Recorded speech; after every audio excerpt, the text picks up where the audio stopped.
is Julie Ellison here with Climbing Magazine to talk to you today about an integral part of lead climbing, and that's clipping.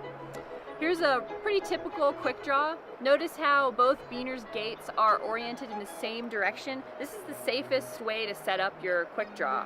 Also notice on this quick draw, we have a loose end and we have a tighter end. The loose end is for clipping the piece of protection or clipping the bolt, and then the tighter end actually has a little rubber gasket that keeps it tight in there so it doesn't move and it stays really stable when you're going to clip the rope. And now I'm going to show you a couple different methods to actually clip. So I've climbed up to my first piece of protection. I found a really comfortable stance where my feet are good and I feel okay holding on with one hand. I'm going to go ahead and clip into the piece of protection.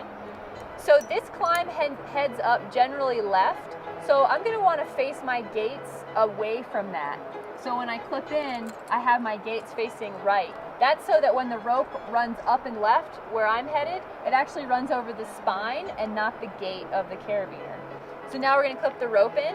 I'm going to start from my knot, move down the rope, and then bring it up smoothly. This is called the pinch clip. You're going to do this anytime the gate is facing away from you. Notice how the rope is running over my pointer finger. I'm going to stabilize the carabiner with my thumb, and then I'm going to push the rope in with my pointer finger and then move it out. I've moved up to my next piece of protection, and the gate on this beaner is facing towards me. So I'm going to use what's called the snap method.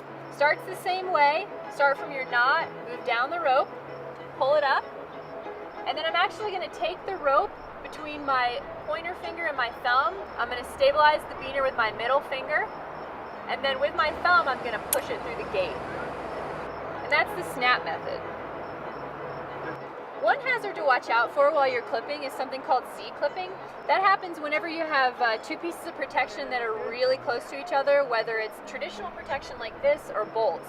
And in that situation, what you're doing is you're reaching down below your last piece of protection, you're pulling it up and clipping here.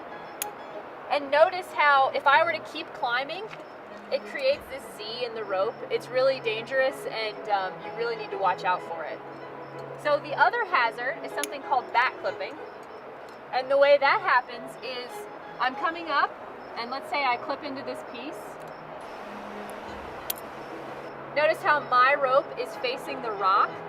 So if I were to keep climbing this way, let's say I take a fall and the rope lands on the gate, the force of a fall is enough to pull the rope through the gate, and then I fall even farther and this protection didn't do anything.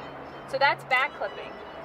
The correct way, once you've clipped, is you want your end of the rope to be moving up, out, and away from the rock.